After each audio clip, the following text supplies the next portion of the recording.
after watching the film, what did you take away that you really liked about Friday, and what did you kind of disappointed you? What I really liked is I thought we played poorly on both sides of the ball, and we were able to score 98 points. I do think the one positive, we spent a lot of time this summer on driving through contact, driving with physicality. So I thought there was some good carryover, getting to the free throw line and those confrontational drives. I thought we were very average on the glass. We didn't compete at the level we needed to, but credit Cincinnati. I thought they were extremely physical. They were determined. They really wanted to beat us, and we definitely are in a better place now than we were before that game in relation to winning real basketball games. Our paint touches something. I imagine you guys track those, and how good is Elliot at kind of getting where he wants to go? Yeah, we're not as much paint touch. Just I think it's just kind of a personal philosophy that the paint at one point is 3 feet from the basket, and then another point it's 15 feet. So we want to create advantages, and obviously if you can get paint touches, you've got past your defender, you've created an advantageous situation. So literally every time we hit the paint, and that's what we did late in the second half, we were able to get stops, rebounds, push, and it just started driving kicks, and then we were able to figure out some different solutions for the ball screen coverage, and hopefully going into the year through scouting and whatnot, we'll have a better idea of how we're going to be defended. But also, I was just watching film with Elliot a minute ago and just trying to figure out what he wants, where is he most comfortable when they're in this coverage and when they're in this coverage. And that was the unique thing about Cincinnati as well. They played 4 bigs, and each big played him in a different coverage. They played him in a different coverage based on who our center was. So they're a very defensive-oriented program, and for him to see those looks and us to be processing, okay, next game, Elliot might see this read, this read, this read, this read. It's all positive going forward. I haven't really looked at St. John's too much yet. I assume you have. Like, what will they? How will they challenge you guys? What do you hope to learn from that one, maybe? Well, they look closer to us than they did themselves, just in their first exhibition game. And Towson is picked to win their league. They're physical. They look, I don't know their roster as well, but they look older. They looked determined. And so they gave St. John's a really tough first exhibition game at St. John's. But they're obviously extremely talented. They're still trying to figure themselves out now with so many new players, and they have a lot of weapons. It's going to be an intense battle in the Garden. But I'm anxious to see what they do against us. They'll switch some pick and rolls. They'll put 2 on the ball. Their press will be a good test for us. So yeah, they'll present some different challenges, but it'll be more the same as far as them being able to push us off our spots, and they're physically mature guys and strong and older. The backcourt's obviously really deep, but do you see a path for Winters Grady to really work his way into this rotation? When you look at our shooting woes from last year, I would have to say that he has a real opportunity to crack the rotation. Especially the point guard like Elliot, who Winters will give Elliot more space, and Elliot will help Winters get good looks. So yeah, I mean, obviously the numbers game and the specific matchups matter, but yes, we could see a path for Winters figuring out a way to help this team sooner than later. Obviously, you recruited him in depth. You guys do a lot of research, but did you know he was this type of shooter? Yeah, I mean that's why we signed him. I mean his ability to put the ball in the basket is why we signed him. He's came a long way defensively. Basketball is very important to Winters. I mean, that's one thing he's going to spend the time, and he's very intentional every day defensively. He's more athletic than he plays. I mean, we've done some drills where he's impressed me with his ability to get a ball at the rim level and things like that. So there's still some untapped potential with Winters. But yeah, once we get into the season, because he's a freshman, he's going to be targeted on the other end. So do we have big guys in there to protect him a little bit? Can we generate open shots for him? But without a doubt, I mean, he's somebody that has a chance to make our team significantly better. Anthony? Obviously an exhibition this weekend, but openers 2 weeks from today. At this point in your guys' process, what sort of boxes are you hoping to check off in these next couple of weeks? Well, we'd like a couple full weeks of practice with our team. We haven't had a die in Perez, and yesterday's the first day where we were able to do anything live with those guys. So we haven't had those players for a couple weeks. When we had our pro day, I think we had 7 or 8 healthy players for pro day. So we don't really have anything in. We don't have entries to get Yaks on his spots. We don't have entries to do this, to do that. So I'd like us to get a little more organized on both sides of the ball. We really didn't have our post fires in and our rotations just because it's difficult to put something in when you have 5 guys ill or you have 4 starters out with injuries. You don't want to add something and then have to reteach it and whatever the case. So I'd like to have a lot more in, but I think playing these games, it just shows how much more intense practice has to be and how much more physical the second unit guys have to be to prepare the main guys for the games. Dennis? What's the chances that the 2 guys that missed can play this week? And then Yaks, I think, tweaked his ankle. Is he all right? Good to go? Yeah, he had cramps, and so it was kind of like, let's leave him in with cramps to try to win the game, or let's take him out and play the long game. And so we took him out, and he competed at a high level. But that's the crazy thing about Yaks is, as cumulative as a staff, we didn't feel like he played very well, and he had 31 and 12. That shows his ability and how capable he is. But man, he's a unique talent. And then the other 2, I think we're getting close. I don't want to speak for the medical staff, but it feels like it's getting much, much closer. Brandon? You might have just answered it a little bit, talking about guys being out, but you said after the Cincinnati game that you played some lineups that you hadn't played at all in practice. Was that part of the plan, just game flow, or was it because you had guys out? Like, how did that come about, and what's it look like moving forward?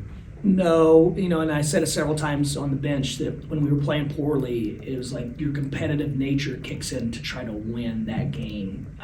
But for example, Ricky Liburd, we don't know if he'll redshirt or not, but I wanted him to feel a game for his development, off-season development, his in-season development, his overall developmental plan. I just think it's important to feel that, so you know how quickly windows close in a game, how quickly you have to respace and get your feet ahead of the pass, and all the little details of the game, how aggressively a big, strong 23-year-old's crashing the glass. So I wanted him to feel that. And it was the same thing with Winters. I wanted to see if Winters had the same look as far as confidence in the game as he does in practice, and he showed that.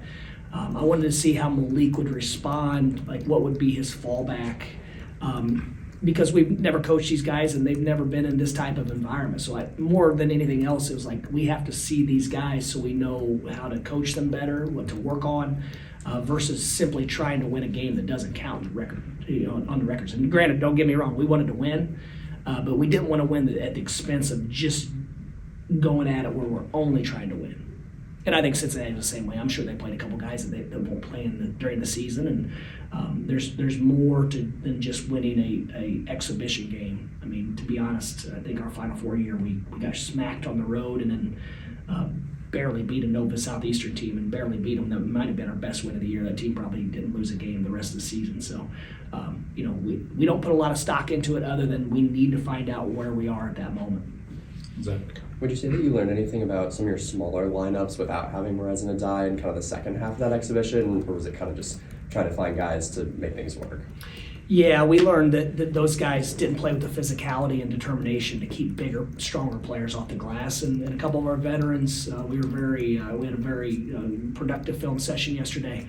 And we're still trying to tweak with a couple things, and I told a few of them that we can't make that decision because we don't trust that you're going to do what you're supposed to do every possession on the blockouts and the rebounding. So whenever we get to where we have a 99% hit rate on our responsibilities when the shot goes up and whatnot, then we really can't move on to the next thing. So, but yeah, the one thing I learned, if Elliot Cadeau, when he defensive rebounds, there's about a 90% chance we're going to get an A+ shot at the other end. Just he doesn't have to come back for an outlet. We already have an advantage. So I think the challenge for him is to become an elite defensive rebounder, especially when he's guarding point guards and they don't crash, to go in, rebound long shots, and then go with it because he's about as dynamic in the open floor as anyone in college basketball. And you talked a lot about the offseason growth with LJ, kind of both mentally but also on the court. What would you say the exhibition kind of showed you about his development? Well, the plan was to play him 2 minutes a half just so he could feel the game, and so we played him a couple in the first half. He hadn't practiced. He was playing at an all-time high. He sprains his ankle. He doesn't want to go out because he wants to keep playing. So he goes out, then he comes back and re-sprains it, has a bone bruise. I think he had a bone bruise in his foot. And so he misses another 2 weeks. So he had just started practicing maybe a day or two before the game. And so I didn't want to risk further injury, but the medical staff said that he's feeling fine, he's ready to go. But just the fact that we hadn't really done much in 2 to 3 weeks, we definitely played him more in the second half than we had planned on it, but that was a result of us turning the ball over in the first half and LJ saying he was fine. So he had a good practice yesterday. Obviously, when you miss 4 weeks of live play, you're not going to be the same player immediately. But we're excited about the season he's going to have. We need him. We need more playmaking on the court, and we need him to stay healthy. Alejandro? Dusty, speaking of Elliot, he only put up one field goal attempt in the exhibition. Did that surprise you, or do you expect him to be more of a shot creator moving forward? Well, when you get to the line 15 times, so you really have to count that as 7 attempts. I thought he took what the game gave him. I think if teams, when he drives, if they fan out and stay at home on our shooters, I think he's going to find different ways to score. If they collapse on penetration, he's going to make the right decision and kick it out. So I thought he did a good job. He's still developing chemistry with each one of our guys. I thought he and Yax and he and Will both figured out some nice solutions for their coverages in real time. So there's definitely going to be games when we need him to score, and he's going to have some big scoring games. But I think he's a consummate point guard where he's going to take what the defense gives, what the game presents. Jonathan? For Trey McKinney, is it easy for him to brush off just a poor shooting night, just like it's exhibition, and that's how it's happening in practice? Trey like winners. He puts a lot into this game. So I'm meeting with him before practice today, but I haven't met with him to really talk in depth about it. This happens a lot. Freshman, you want to do well. It means a lot to you. That's why you play these games too, to get this. I think if we played a far inferior team, he probably would have had 18 points and it would have looked easy and this and that. And instead, you play a team. I don't know how old Cincinnati's guards are, but I know I've been watching them play college basketball for several years, so they're definitely not young pups. But so that was good for him. He'll respond the right way. I would assume that would be the worst stat line he'll ever have in a Michigan uniform. I credit Mike for our success at FAU a lot. He lose to Lynn in our first game in Division II, and he's a freshman. And it was kind of like Trey, where he was about all the right stuff and everything that was right about our program, and we were going to invest in him. And I came in the locker room after the game. I'm trying to be positive. I said, man, Zay's a high major player, potential NBA guy before he got injured. I said, Zay, that's the worst game I've ever seen you play. Mike, that's got to be the worst game you've ever played. You can't play any worse. And I looked at him and he said, no, I can. I said, work with me here, Mike. So, yeah. The message being like, I'm not worried about Trey McKinney. He's going to be fine. He's going to make shots. He's going to play high. He's going to play good basketball. So, he'll bounce back. He'll be fine. I'm kind of glad it happened because it shows how difficult it is. But he's a good player. He's going to be a monster for us this year. Dennis? Leslie, when it comes to the turnovers, is it game specific? I don't know if you're happy that you had as many in the first half, but could it be a tempo thing that you have the ball moving so much, you're going to have some of those? What's just your philosophy? No, I think it's the complete opposite of those two things. Most of our turnovers, we were trying to get entries with our non-point guards in, and so they're being pressured up top, over-pressured, and at that point, we should have opened up some space and just tried to drive that over-pressure. The others, as far as, I think we had one quick swing the entire game. Almost every time we caught the ball off the first pass out of the ball screen, we tried to play one-on-one against a set defense that's loaded to that side of the floor. So I think it's the complete opposite, where we didn't swing the ball and we didn't play off closeouts. We turned it over the day before practice, and I credit it to nerves and jitters and excitement of playing. But then we did it 2 days in a row. But also, one of the reasons we played LJ in the second half, we don't have, and Adai's our best passer, and we didn't screen very well, we didn't cut very well. But as far as tempo, I didn't think our tempo was very good. So if we have to slow it down and play in the 300s tempo-wise, then we're going to have a lot of unhappy players in our locker room because you don't play very many guys that way. You're walking up, you call a set, and I don't think long-term that's the best way for us to play. But you never know. We'll figure it out. Chris? What's the primary objective in a second exhibition after the first one? Is it building on what you saw, or correcting things, or finding out guys who play well together? More the first. Yeah.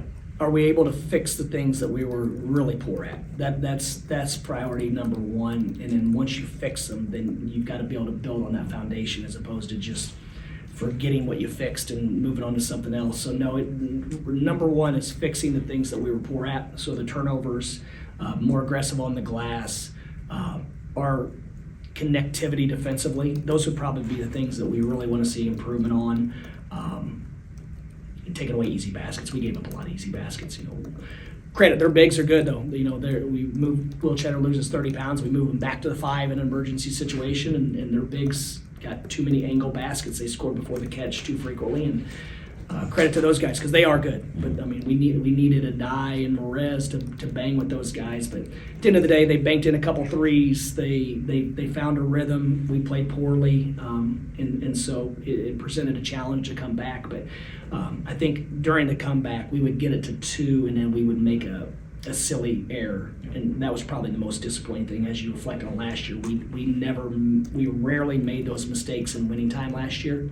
I think Wake Forest, Danny Wolf slipped a couple times, or Roddy slipped once, Danny slipped once. Like we slipped on a wet floor in Greensboro Coliseum. Other than that, we didn't make those errors at winning time last year. So that's something to be conscious of going forward. Andrew? With Yaks, I'm thinking about how you said earlier he would follow Namari, and do his pre-game preparation. Some of his practice habits, were they, when he came here, where you wanted them to be? As far as, just... No, they're not. They were not anywhere near where they need to be for him and for us. He's gradually improved, and we're, as we told him yesterday, over mountains are more mountains, and over that mountain's another mountain. And what's the winner of a pie eating contest typically get? More pie. So it's going to be the same. If he gets 40 and 20 next game, we're going to be on him about what he needs to work on and improve on, and continue striving to get better. We're never going to feel like, like I said, he had 31 and 12, and me personally, I was disappointed that he can play better than that. He can play he can impact winning more than he did, and that just shows how high of a ceiling he has. Anybody have anything else? How did he respond? Did you tell him that? In real time, he responded in his way. Yeah. We spoke again last night, and he was very he was very appreciative of the staff holding him accountable to him being his best. Zach? With the Dye and Morez out, playing a very similar role, do you try to simulate their presence in scrimmages and practices, or do you just let your team play a lot of small ball the past couple weeks? No, we played. It's more of like, okay, we have these 5 guys on the court. What's the best way for these 5 to function and create an advantage? And moving Will back to the 5, it was the pick and pops. And early in first half, we were turning it over on ball reversals. Will's been a good connector in practice, but I think part of the turnovers too was Dye, and especially Dye and Malik. They're more of in the paint guys, and so now Will's getting pressured at 25 feet, and we didn't do a good job of working to get catches. And you saw us a couple times the ball would come and we'd pull our hands back and let it. So there were some uncharacteristic errors from some older guys, but also he hasn't played that way since last year, and he did it by default. So we have to do a better job of being able to adjust off line. But that's going to happen this year. We're going to play a game where our 5s are going to be in foul trouble. We have to do this. We have to do this, and we've got to find ways to play good basketball and figure out a way to win. And we didn't do that. Clayton, you want to close this up? The last year and then the other night, have you ever seen so many banked in threes against one team? Yeah, we're cursed. We'd laugh on the bench all the time. We're like, that's going to happen to us. I mean, I don't know how many last year I'd love for somebody to go back and look at the bank threes against us. And I don't remember us banking one, so I'm thinking the tides have to turn, and we get those this year. But no, that's part of it. If you defend well, sometimes you're happy. But I knew when Abaya banked in his first one, he's a scorer by nature. I was afraid he was going to bang in 3, 4, 5 in a row after that, because that's the type of play. I've seen him. He worked out in our gym all the time at FAU, so I'd seen him play for years. He banked in the one, and then he made a really difficult one right after that, and then he made an open one. So it led to a couple more where if you don't get that first one in, maybe you're not quite as confident to get in your bag and go get another one. Coach, that's gonna Thanks, do it. guys.